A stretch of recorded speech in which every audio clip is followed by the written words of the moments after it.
Singapore, an industrialized, technologically advanced, very famous tourist destination.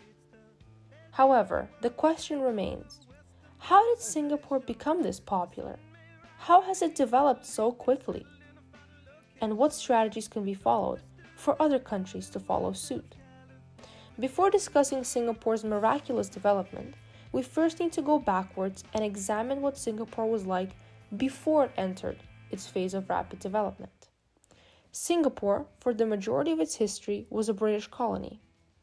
Located in close proximity to the Strait of Malacca, Singapore was an important port for trade. Although Singapore was located in a strategic location, it still remained underdeveloped, with the majority of the territory being covered in dense jungle with little economic activity. After World War I, however, things began to change, as Great Britain and its allies began to fear a war with Japan. In order to address the Japanese threat as the Commonwealth nations began to bolster their militaries, is what was known as the Singaporean strategy. The Singaporean strategy was centered around converting Singapore into the main base for naval, ground, and air forces in Asia. The Singapore strategy sought massive investment into Singapore's port infrastructure, which greatly benefited the economy. However, after the attack on Pearl Harbor in December of 1941, Singapore became a target of the Japanese Empire. In 1942, Singapore was attacked and fell to the Japanese in just 1 week. During the subsequent occupation of Singapore, nationalist and anti-colonial sentiment soared as the Singaporean populace began to view the British as incompetent. Meanwhile, in neighboring Malaysia, which was also occupied by the Japanese, similar nationalist sentiments began to develop. At the conclusion of the war in 1945, Singapore was returned to the British and was reincorporated into the empire. It was only August 31st of 1963 when Singapore finally seceded from the British Crown and merged with Malaysia to form the Federation of Malaysia. However, after ethnic differences, the countries were unable to integrate, as the Chinese population outnumbered the Malay 3-1.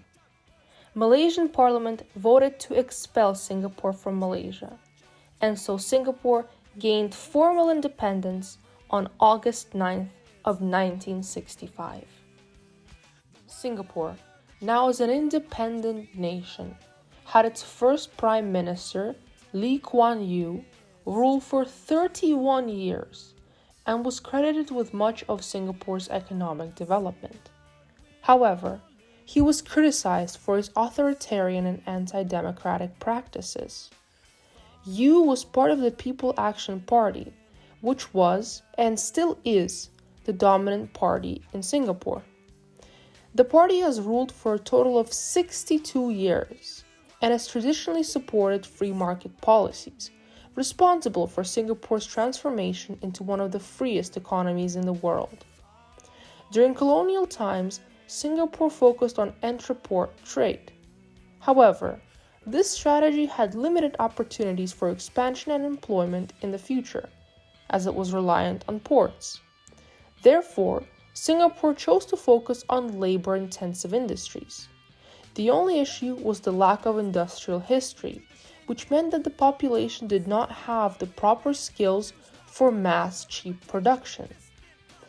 Influenced by Israel's ability to outdo the Arab world and trade with the US and Europe, Lee sought to globalize and connect with other countries to convince multinational corporations to produce in Singapore. But to attract investors, Singapore had to create an environment that was safe, corruption-free, and low in taxation.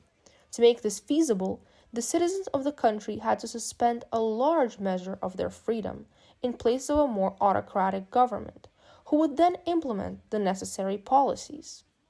The government was strict, and anyone caught conducting narcotic trade or intensive corruption would be met with the death penalty. Lee's People Action Party repressed all independent labor unions and consolidated what remained into a single united group called the National Trade Union Congress, which the party directly controlled. By 1972, just 7 years after independence, 1/4 of Singapore's manufacturing firms were either foreign-owned or joint venture companies, and both the United States and Japan were major investors.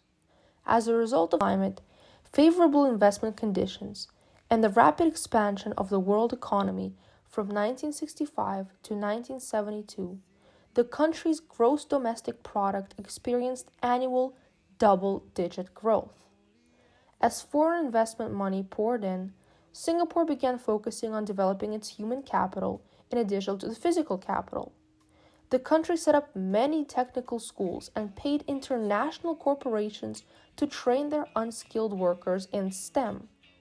While in the 1970s, Singapore was primarily exporting textiles, garments, and basic electronics, by the 1990s they were engaging in wafer fabrication, logistics, biotech research, pharmaceuticals, integrated circuit design, and aerospace engineering. The industries developed massively with the help of foreign investors.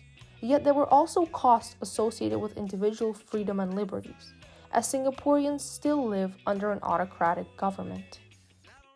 This brings us on to the current day, as the Singaporean GDP is thriving, worth 340 billion US dollars, and ranked the 38th largest economy in the world.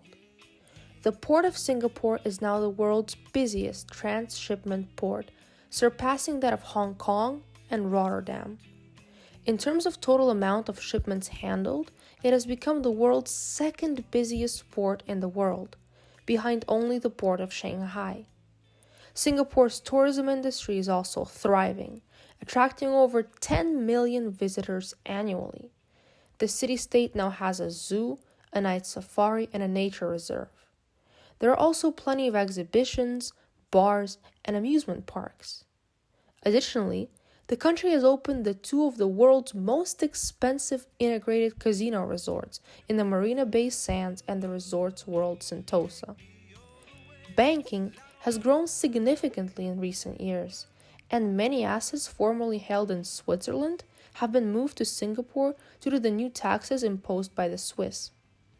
The biotech industry is flourishing, with drug makers such as GlaxoSmithKline, Pfizer, and Merck & Co.